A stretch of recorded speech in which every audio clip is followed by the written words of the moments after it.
اعوذ باللہ من الشیطان الرجیم بسم اللہ الرحمن الرحیم السلام علیکم ورحمۃ اللہ وبرکاتہ۔ امید کرتی ہوں خیریت سے ہوں گے، انشاءاللہ ایمان کی بہترین حالت میں ہوں گے۔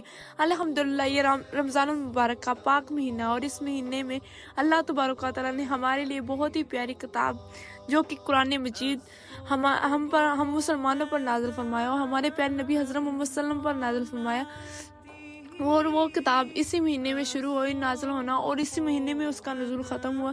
الحمدللہ اللہ تعالیٰ کا شکر ہے کہ اللہ تعالیٰ نے ہمیں قرآن پاک جیسی بہترین اور پیاری کتاب نازل فرمائی ہم پر، اور اللہ تبارک و تعالیٰ نے ہمیں بہت ہی پیاری نعمت عطا فرمائی۔ اور رمضان کریم بہت ہی پیارا مہینہ ہے، اور اس کا پہلا اشرہ ہمارے لیے بہت ہی افضل، بہت ہی رحمتوں والا ہے، اور اس اشرے میں یہ دعا ہم پڑھیں تو انشاءاللہ اللہ تعالیٰ ہم پر کروڑوں رحمتیں، کروڑوں برکتیں، اور بہت سی ہم پر جو بھی مصیبتیں، جو بھی مشکلات آسان فرما دیتا ہے۔ اور وہ یہ ہے دعا ضرور پڑھیں آپ، انشاءاللہ آپ کی ہر مشکلات کو آسان کر دے۔ دعا ہے بسم اللہ الرحمن الرحیم، رب اغفر وارحم وانت خیر الراحمین، اے اللہ ہم پر رحم فرما، اور ہم پر ہمارے تمام گناہ صغیرہ کبیرہ گناہ معاف فرما دے، آمین۔